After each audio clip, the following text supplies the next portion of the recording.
Olá, pessoal, tudo bem? Amigos e amigas, estamos retornando aqui com o Prosa com Bertaglia. Está sendo um papo bastante interessante. E o tema que eu estou trazendo dessa feita, e até foi uma sugestão do amigo com o qual nós vamos conversar daqui a pouco, é segurança cibernética no supply chain.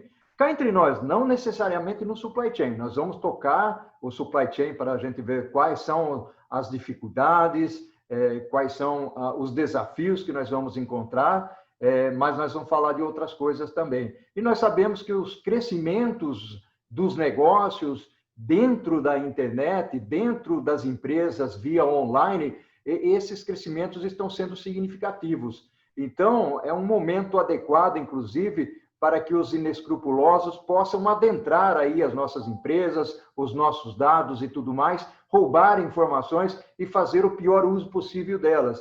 Então, essa situação vem acontecendo e nós precisamos prestar muita atenção, porque sempre há uma vulnerabilidade na rede, e nos sistemas, nas aplicações. Esse assunto nós vamos endereçar. E sabe com quem nós vamos endereçar? Nós vamos conversar com um amigo que está lá em Frisco, nos Estados Unidos, que é o grande Rodrigo Martinelli.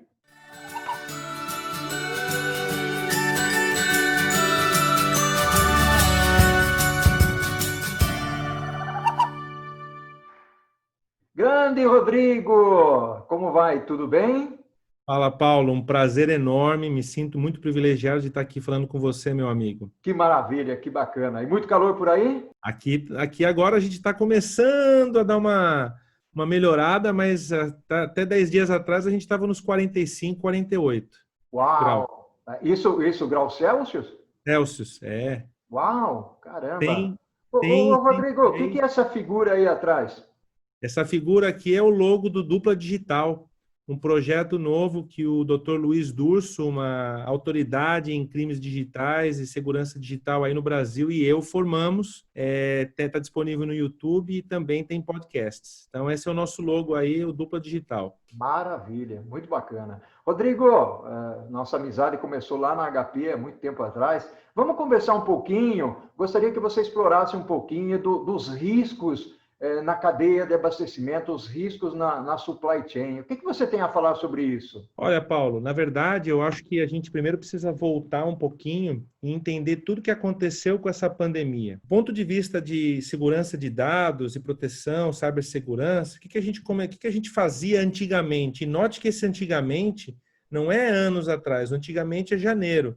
A gente criava esses clusters e colocava a proteção cibernética nesses clusters. Então, os funcionários, o que eles faziam? Eles iam trabalhar dentro do escritório. E aí, óbvio, os sistemas de supply chain ficavam todos protegidos dentro desse escritório. A partir do momento que tem uma pandemia e as pessoas são impedidas de entrar nesses escritórios, o que acontece? Elas começam a trabalhar de todos os lugares. E aí, o perímetro de cibersegurança, ele aumenta exponencialmente, porque agora a quantidade de possibilidades de ataques aumentam, seja o Wi-Fi da sua casa, seja o antivírus que está desinstalado, seja a internet que você está usando, por exemplo, de um lugar público. E aí, do ponto de vista de supply chain, a gente tem alguns casos importantes onde, através de um ponto, o hacker invadiu e espalhou ransomware. Então, para quem não sabe, ransomware é uma aplicação maliciosa que se infecta e se alastra dentro da organização, criptografa todos esses dados, e aí, para que você possa liberar esses dados, você tem que pagar um resgate em Bitcoin.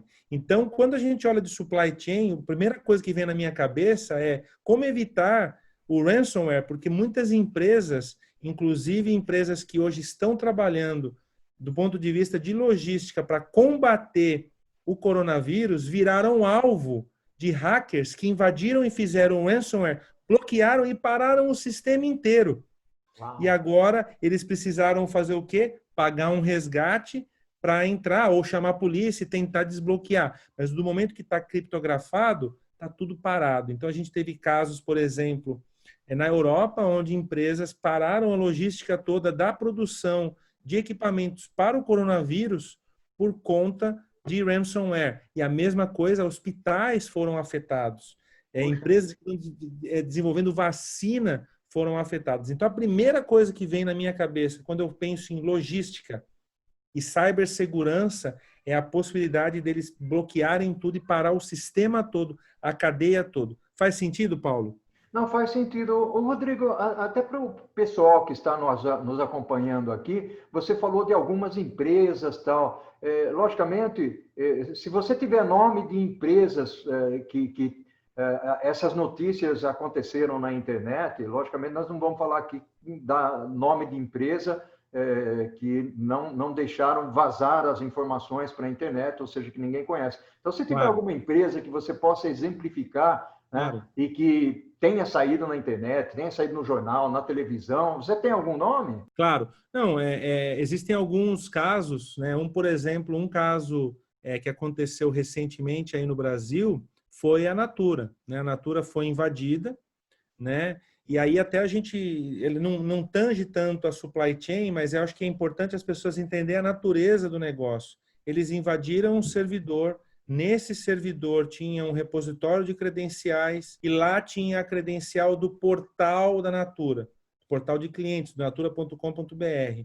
E aí eles entraram nesse portal, subtraíram informações de clientes, 250 mil registros de clientes, e porém eles poderiam mudar as coisas, escrever coisas no site, publicar, né, o que afeta também a reputação, que é outro grande ponto quando a gente fala sobre cibersegurança. Não é só travar o supply chain ou financeiro, mas também a reputação. E depois, olha só que interessante, 14 dias depois teve um ataque na Avon, uma empresa do Grupo Natura. Então, ou seja, Rodrigo, você acredita, não foi confirmado isso publicamente, mas se você perguntar a minha opinião, eu acredito que eles subtraíram alguma informação que deu acesso à rede da Avon naquele ataque. E normalmente isso acontece. Ou seja, do momento que há uma invasão até uma tomada completa de ransomware, demora 14 dias. Então a gente tem o processo é esse que acontece. Legal, Paulo? Eu queria só em cima disso que você está comentando, Rodrigo, na realidade, tem alguns exemplos também, mais do passado. A Nivea também teve um problema bastante sério, saiu na imprensa nacional, internacional, e a gente sabe que esses riscos, de certa forma, eles comprometem o desempenho. Você comentou sobre a marca, a imagem da organização. E isso está se tornando alguma coisa até mais constante, né, Rodrigo? A gente fala da evolução tecnológica, do mundo digital, a inteligência artificial ajudando as empresas, mas essa evolução da inteligência artificial também propicia a que os hackers desenvolvam novas formas de ataque. Estou correto? Correto. Eu vou te dar um exemplo. Uma coisa que eu gosto sempre de falar, toda vez que, se você já viu eu falar sobre cibersegurança, eu sempre vou falar isso. Existem 3 pilares fundamentais que você tem que entender na cibersegurança. O primeiro deles é o ataque, a invasão e o vazamento de dados. Então, eu quero começar aqui porque eu gosto de dar sempre exemplos claros. Então, por exemplo, quando você pega o meu telefone e você tenta colocar o meu PIN no meu telefone, sabe o que é aquilo? É um ataque. O que é uma invasão? Você colocou o PIN no meu telefone e você abriu o meu telefone, você invadiu o meu telefone. E o vazamento de dados é quando você invadiu o meu telefone e subtraiu alguma informação. Seja você enviou algum e-mail com algum dado, entrou, acessou alguma informação no meu bloco de notas e tomou aquilo para você. Isso é um vazamento de dados. Então, quando a gente fala sobre, por exemplo, por que eu disse isso? Porque 80% dos vazamentos de dados se dá através de credenciais.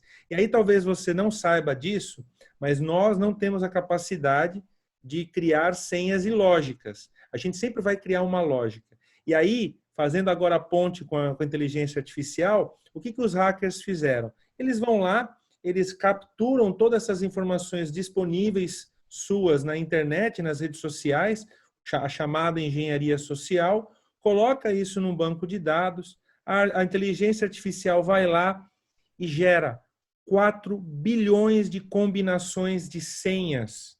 E aí o que eles fazem? Com uma placa de vídeo, uma GPU, eles tentam fazer um ataque de força bruta, ou seja, eles colocam 4 bilhões de senhas em 1 segundo no sistema para quebrar a sua senha.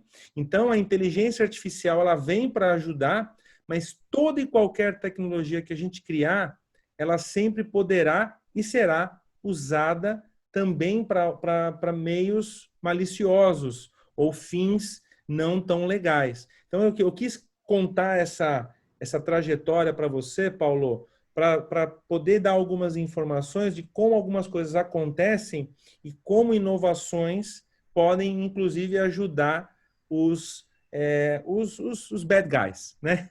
Que estão aí trabalhando para tentar invadir e parar tudo que eles puderem parar. Faz sentido, Paulo? Não, faz sentido, Rodrigo.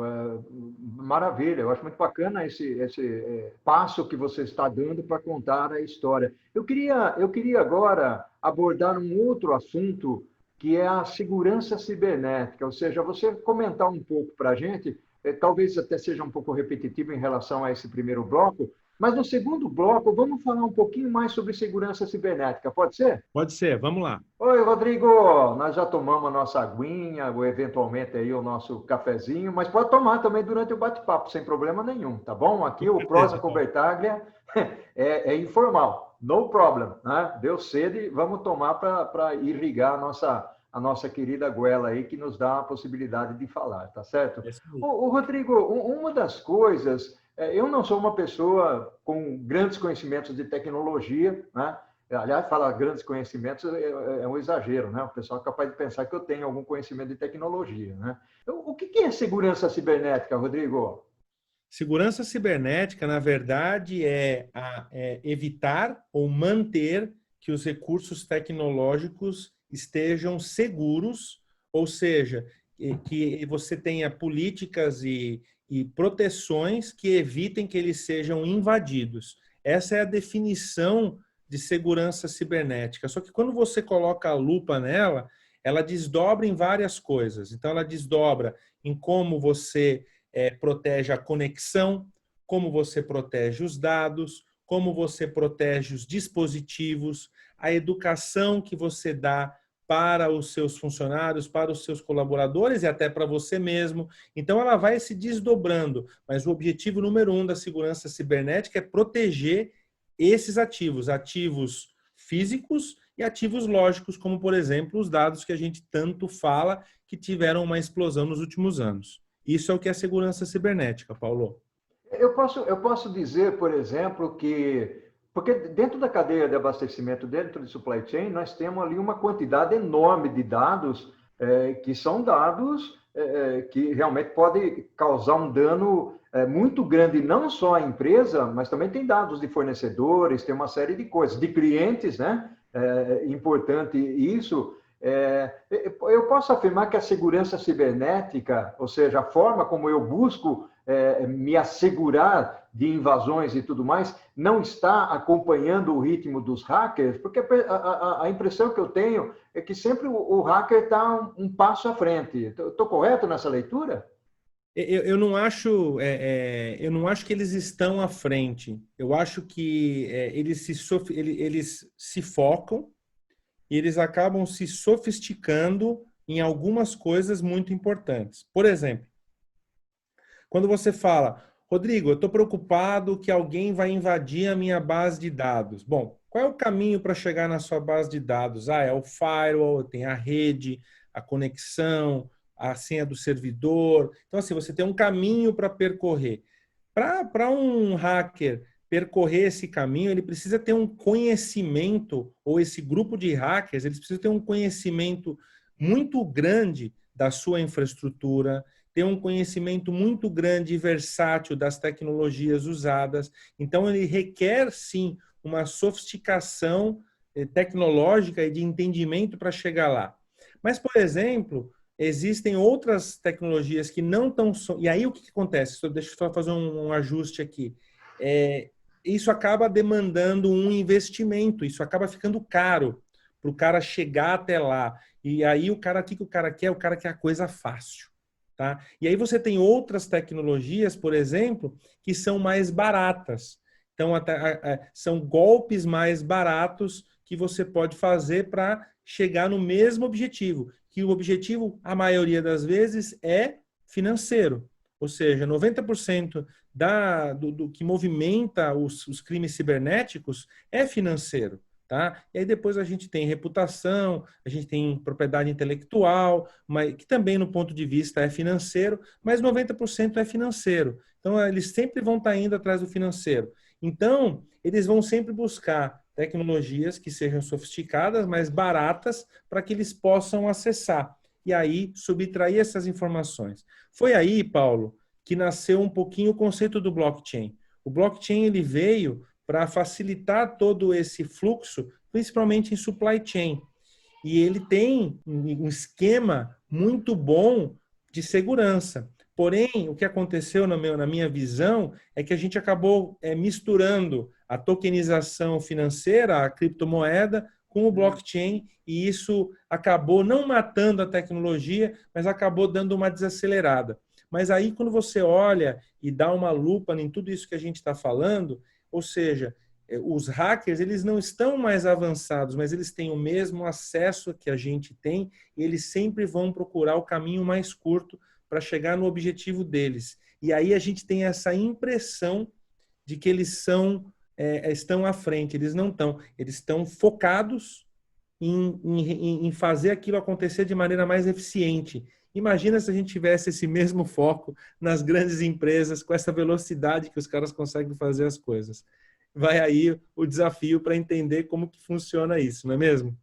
Não, é interessante, Rodrigo, o que você está falando. Aliás, no primeiro bloco você tinha dito sobre a diversidade de ataques dos hackers, né? Ou seja, a forma como eles trabalham são muito... Ou seja, eles variam muito o ataque e não tem condescendência com nada. Eu li há pouco tempo uma reportagem, um artigo, sobre um ataque que eles fizeram numa instituição de saúde na Grã-Bretanha.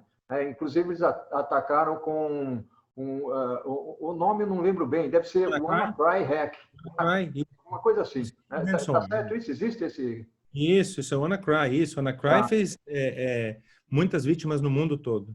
Esse ataque, ele foi fatídico, né? Ou seja, ele desligou uma grande quantidade, milhares de computadores, cancelou mais de 20 mil consultas, gerou um prejuízo de 92 milhões de libras aí, o que se a gente for transformar em reais, dá quase 1 bilhão de reais, né? É um negócio bastante grande, né? Logicamente, tudo o que aconteceu, a necessidade de fazer upgrade em sistemas, de TI, investimento em TI e tudo mais. Isso, na realidade, é aquilo que você falou, né, Rodrigo? Ou seja, o pessoal busca coisa grande mesmo, né? E o que aconteceu com o WannaCry é exatamente aquilo que eu falei. O ransomware, ele criptografou tudo, e aí você tem duas opções. Ou você paga o resgate, ou você começa do zero, entendeu? Não tem outra opção. Tá? E aí, como é que você evita um ransomware? Alguém clicou em alguma coisa que não deveria.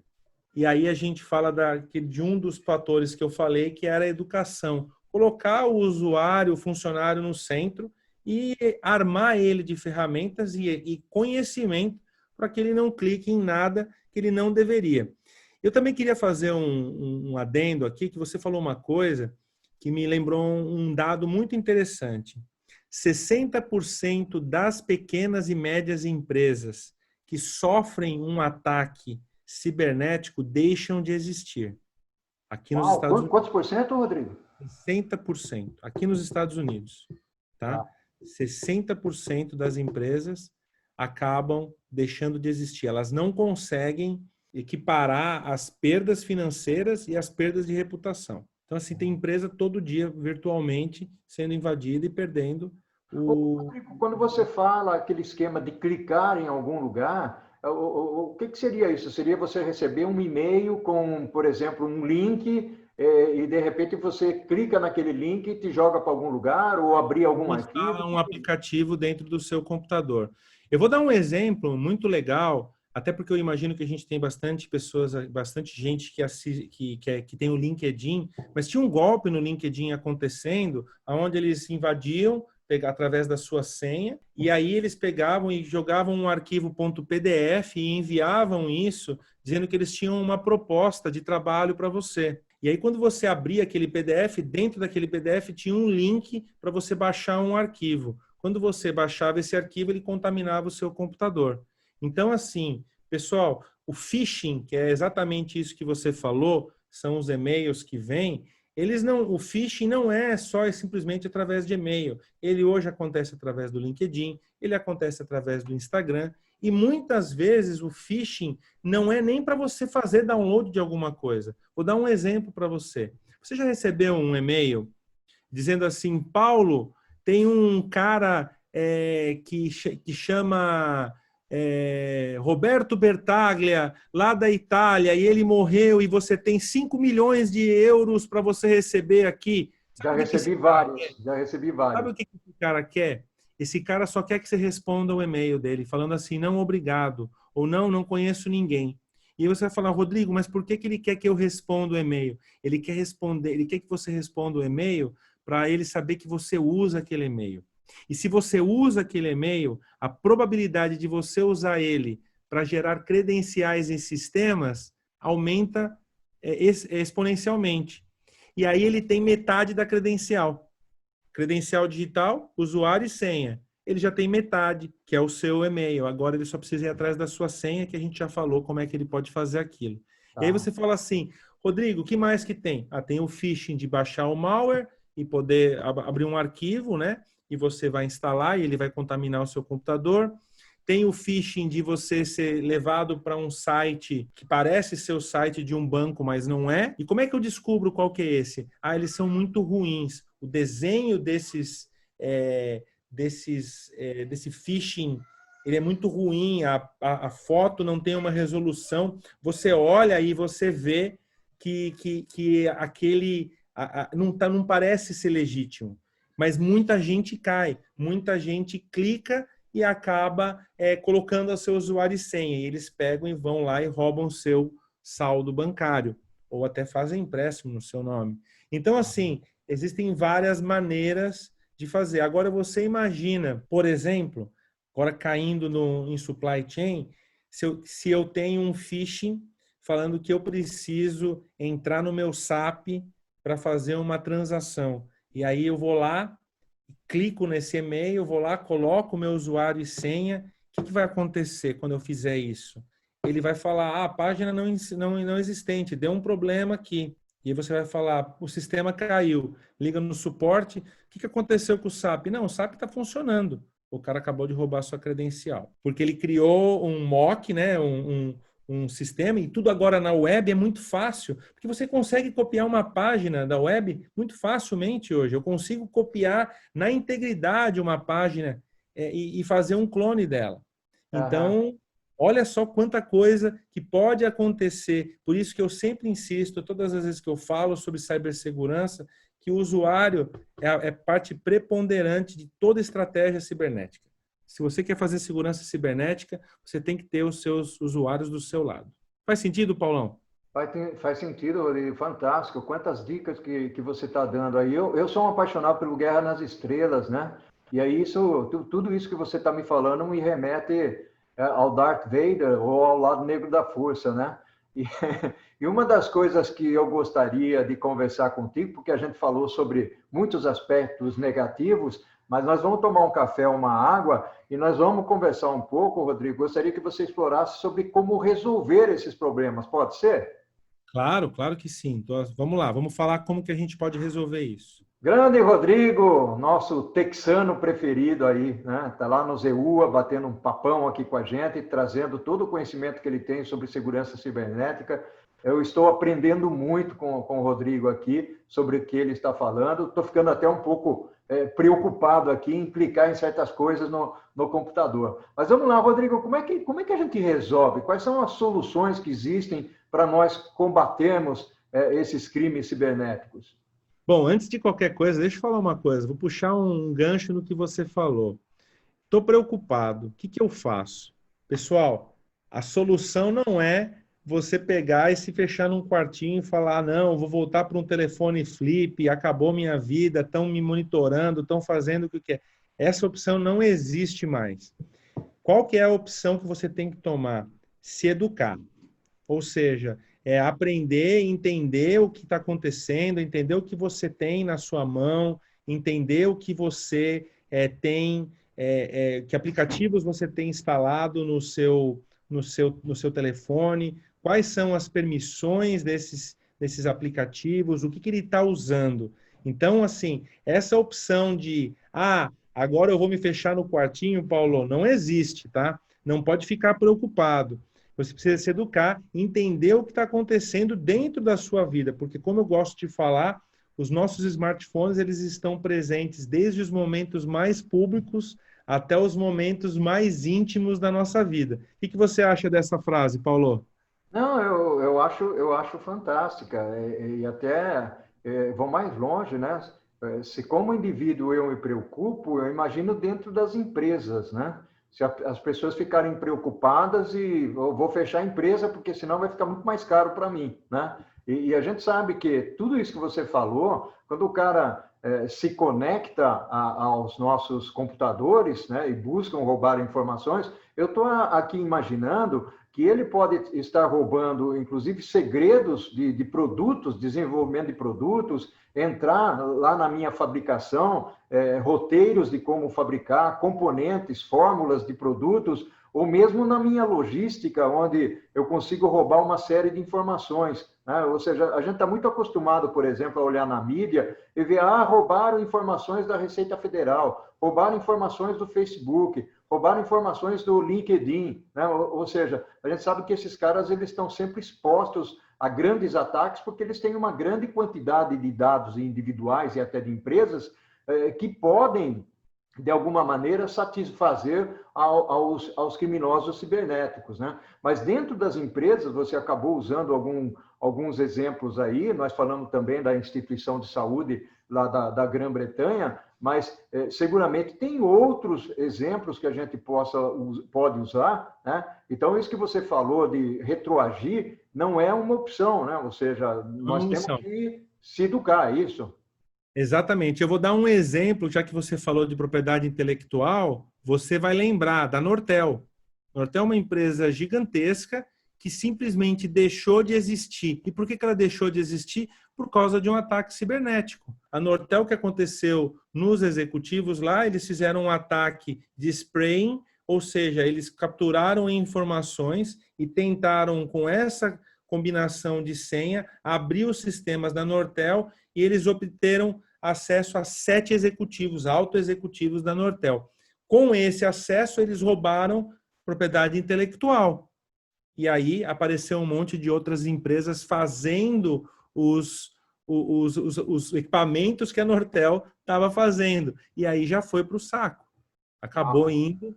Então, assim, foi uma questão. Mas voltando à sua pergunta original, como é que a gente previne isso? Eu acho que existem várias maneiras. Primeiro que é o seguinte, eu acho que tem duas máximas que eu gosto muito de falar. A primeira delas é que não existe budget limitado para cibersegurança, tá? E a segunda delas é que não existe solução 100%. Você tem que mitigar.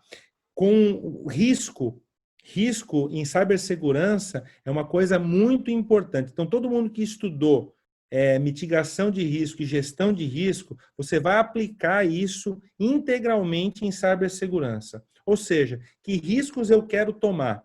E aí eu começo a fazer as proteções de acordo com esses riscos que eu vou aceitar tomar. Por exemplo, tinha muitas empresas, Paulo, que não tinham uma política de home office e agora foram obrigadas a criar. E por que eles não tinham isso? Eles estavam errados? Não. É que tinha só meia dúzia de gato pingado que estavam fazendo home office, então ele falou, vou tomar um risco aqui. Não tinha uma VPN, não tinha nada ali, e agora eu fui obrigado a avançar. Aliás, eu vi um gráfico, eu esqueci de onde saiu, mas podem procurar na internet, dizendo que a gente evoluiu 7 anos, acho que foi uma dessas empresas de consultoria, dizendo que a gente evoluiu 7 anos em 6 meses, em termos de tecnologia.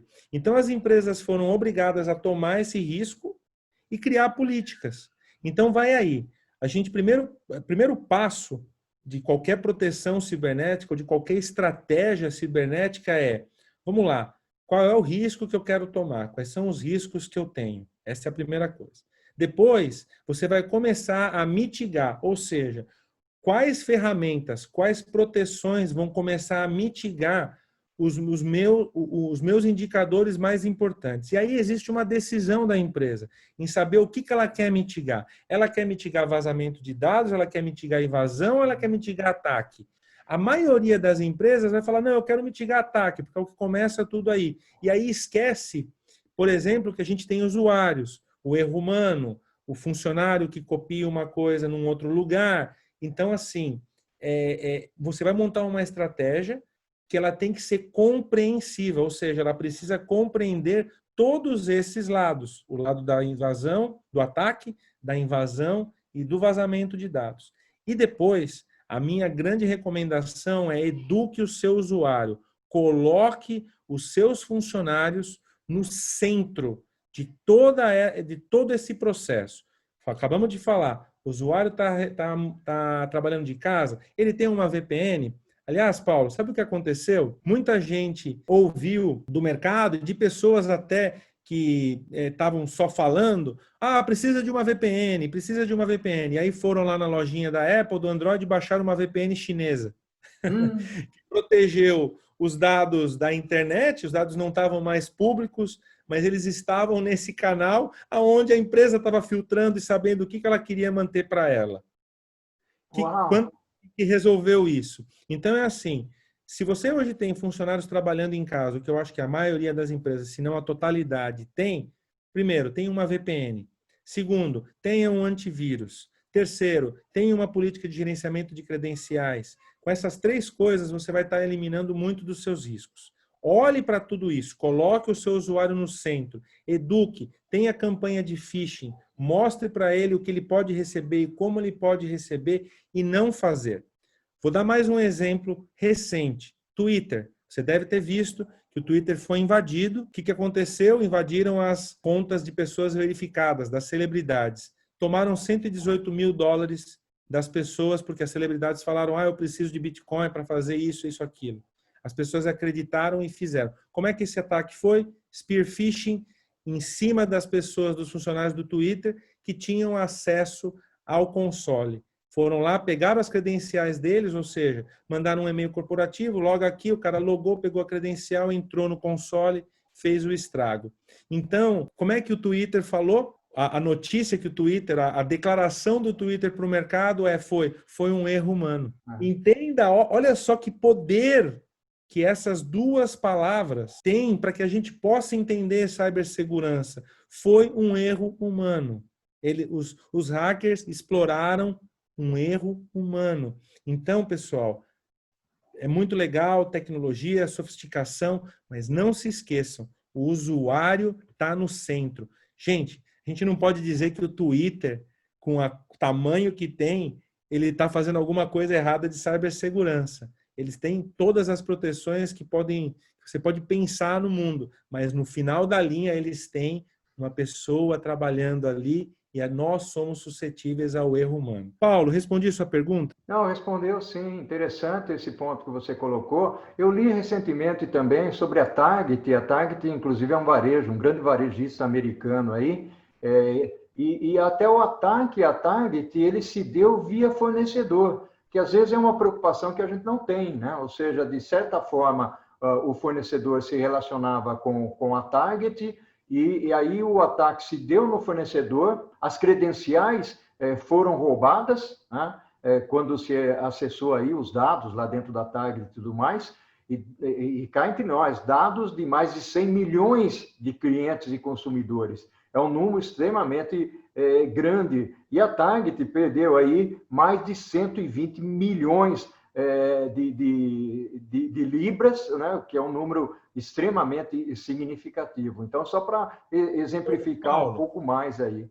Posso fazer um adendo nisso que você falou? Claro.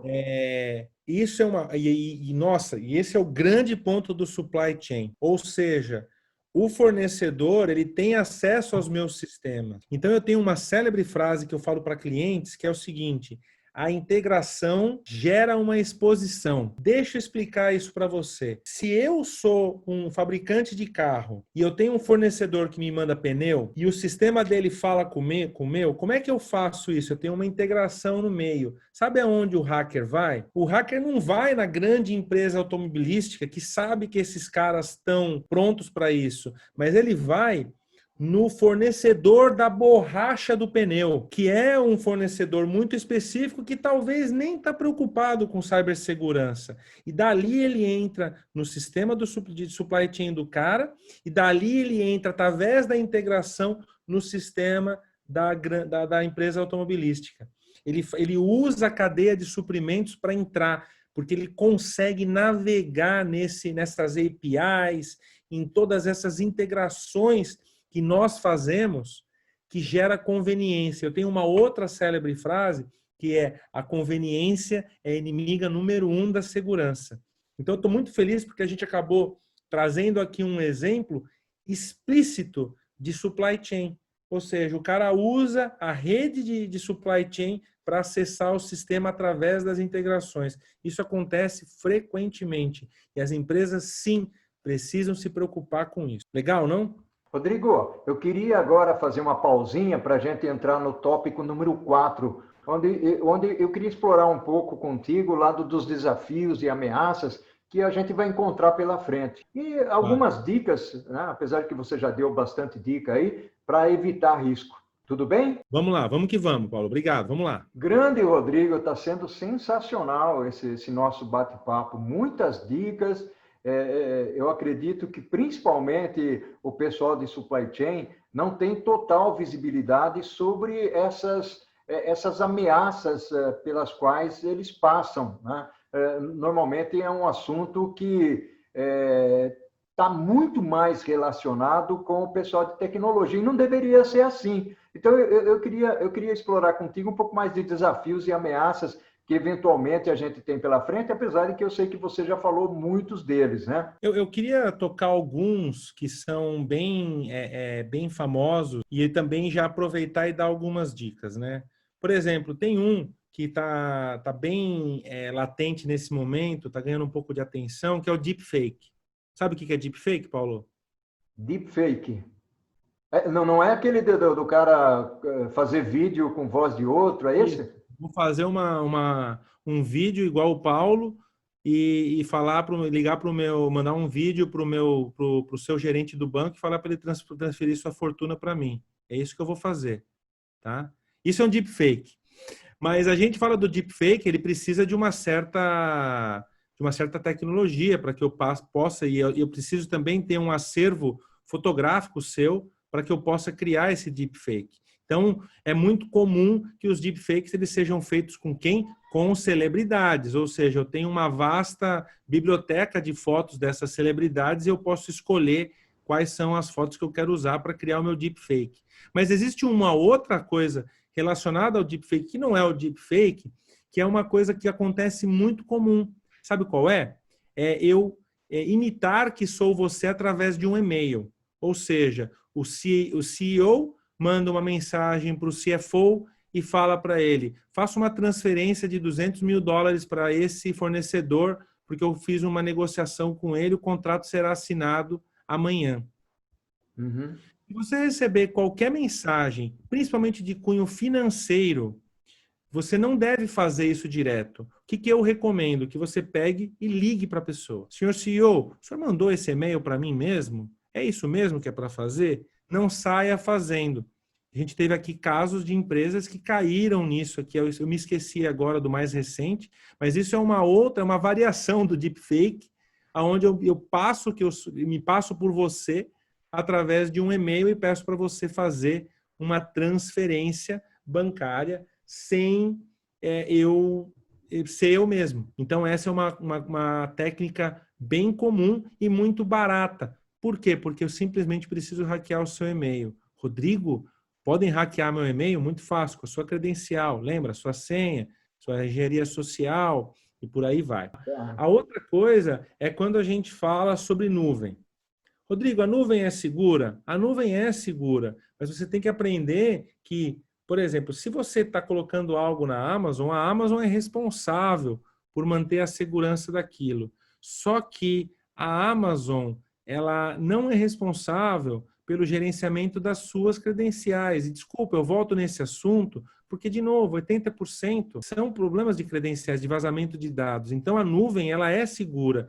E as empresas que fornecem tecnologias de nuvem sempre estão trabalhando para atualizar os patches e manter as vulnerabilidades paradas. Ou seja, existem muitos que a gente chama de white hackers, que eles estão ali trabalhando para encontrar vulnerabilidades e normalmente as empresas grandes, Apple, Amazon, Google, pagam prêmios em dinheiro para quando o hacker acha uma vulnerabilidade, ao invés de invadir, avisa eles dessa vulnerabilidade. Isso é uma coisa que acontece.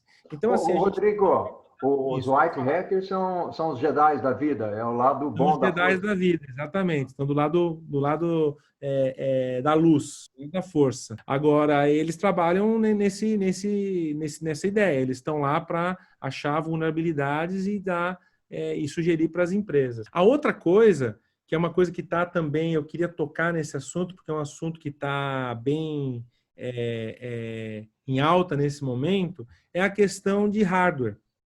Ou seja, Rodrigo, eu corro risco se eu tenho um hardware que eu não sei a procedência desse hardware estar enviando a minha informação para algum lugar que eu não sei, corre. E é por isso que está tendo uma confusão agora relacionada à Huawei, relacionada ao 5G. Porque a Huawei é uma empresa chinesa, os hardwares deles, vocês sabem como foram criados, eles compraram uma série de patentes de 5G, fizeram os hardwares 5G, estão instalando todos lá na Europa e agora não se tem como comprovar se realmente não tem uma portinha ali do fundo levando dados para outro lugar, no caso para a China. Uhum. Então, o hardware é importante, pessoal, a gente entender da onde vem a procedência e aí já também, outro dia me mandaram uma pergunta, Paulo, sobre, eu tenho um telefone chinês, eu estou correndo risco. Eu falei, olha, eu não posso afirmar que você está ou não está, porque tem muita coisa em jogo. Eu tenho software instalados, eu tenho hardware, que o hardware é muito difícil de eu entender se tem alguma linha de código ali que está fazendo alguma operação, porque eu não tenho acesso. Então, assim, é complicado, porque quando eles querem fazer, de novo, eu não estou acusando ninguém, mas quando um hacker quer fazer alguma coisa, ele guarda muito bem guardado esse segredo. Então, acho que é uma questão importante também aí para fechar esse bloco, Paulo, é olhar um pouco o hardware que você está usando, qual é a procedência e entender o que tem instalado nele. Uma coisa importante aí para evitar os ataques cibernéticos. Fez sentido, Paulo? Fez todo sentido. Uau, Rodrigo, muita coisa. Eu acredito que se nós formos evoluir nessa nossa conversa aqui, nós vamos longe. Mas tem sido aqui um bate-papo, uma prosa extremamente interessante, curiosa, né? No mínimo curiosa, principalmente para os nossos amigos de executivos, de supply chain, de logística, independentemente da área que eles trabalhem ali, ou a função que eles exerçam, pessoal de compras, o pessoal de vendas, né? É riquíssimo esse material que você está colocando, né? Até para o pessoal ter um pouco mais de consciência e se preocupar e priorizar com esse tema. Eu acredito que é um tema fundamental. Eu já passei por alguns deles e digo para você que você perde o sono, né? Você acaba perdendo o sono em função de um e-mail que você recebe dizendo para você que ou você deposita $2.000 no dia seguinte, ou então você vai ter algum tipo de problema. Então, já passei por algumas situações desse tipo, né? Você me lembrou uma coisa, eu vou aqui só fazer esse fechamento para a gente fechar esse bloco. Muitas pessoas recebem esse tipo de e-mail. Então, a primeira coisa que você tem que fazer quando você receber um e-mail é olhar se você recebeu um e-mail de você mesmo. Se você recebeu um e-mail de você mesmo, a probabilidade, de novo, de você mesmo não é o seu nome está lá. Passa o mouse lá em cima, vê qual que é o endereço de e-mail que enviou. Se você recebeu um e-mail de você mesmo, é muito provável que ele já agora tem sua senha. A primeira coisa que você faz é vai lá e troca a sua senha do e-mail. Essa é a primeira coisa.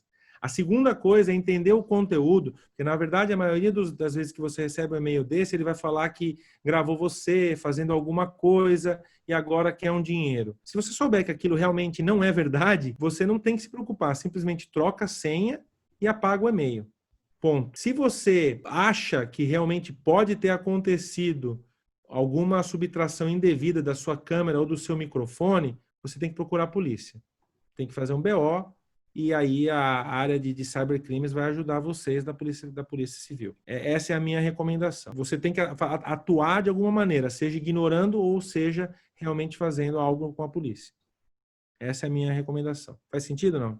Faz todo sentido, Rodrigo. Meu amigo, muito boa a nossa prosa aqui, a nossa conversa, foi fantástica.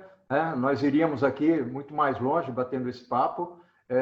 Sou muito grato, uma enorme gratidão realmente pela sua presença aqui, por essa nossa prosa. A gente é amigo de longa data.